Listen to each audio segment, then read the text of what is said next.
Hi friends, ఈరోజు మన video ఏంటంటే మనకి పుల్లటి మామిడికాయలు, 2 మామిడికాయలు ఉన్నా, 1 మామిడికాయ ఉన్నా మనము దీన్ని ఈజీగా చేసుకోవచ్చు.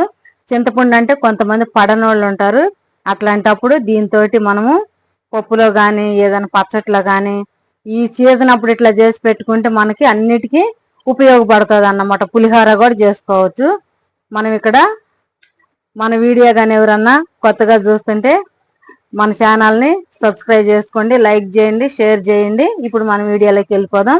ఇక్కడ నేను 2 మామిడికాయలు తీసుకున్నాను. పుల్లటి మామిడికాయలు తీసుకొని చెక్కు తీసేసి మనము ఈ విధంగా మనం తురుముకోవాలన్నమాట. ఇట్లా తురుముకొని మనము ఎండబెట్టేసుకోవచ్చు. కొంతమంది ముక్కలు కోసి పెట్టుకుంటారు. ఇష్టం ముక్కలు కోసుకోవచ్చు, లేకపోతే ఈ విధంగా తురుముకోవచ్చు. ఇవి ఎండలో పెట్టుకుంటే ఈ ఎండాకాలం కాబట్టి మనకి ఇట్లా చేసుకుంటే చాలా బాగుంటుంది. పొడి కొట్టి పెట్టుకుంటే చూసారా, ఇవి ఎండటానికి నాకు 3 రోజులు టైం పట్టింది. చూసారా ఎట్లా ఇరిగిపోతున్నాయో. ఎండలు ఏమైనా మామూలుగా ఉండయా?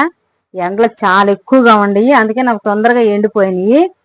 ఇప్పుడు మనము ఈ ఆమ్చూర పౌడర్ అని షాపుల్లో అమ్ముతారు కదా, ఇప్పుడు మనం ఇట్లా చేసి పెట్టుకుంటే మనకి మంచిగా సంవత్సరం అంతా ఉంటుంది.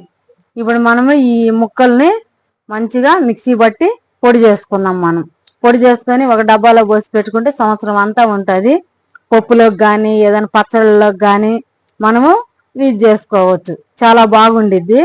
ఇట్లాగా ఒకసారి ఎండాకాలం కాబట్టి ట్రై చేయండి. ట్రై చేస్తే మంచిగా ఉపయోగపడిద్ది. చాలా మంది పులుపు అంటే కూడా ఇష్టపడరు. అట్లాంటి వాళ్ళకి ఇట్లా ఈ సీజన్లో గనక ఇట్లా మామిడికాయలతో కానీ చేసి పెట్టుకుంటే చాలా ఉపయోగపడిద్ది.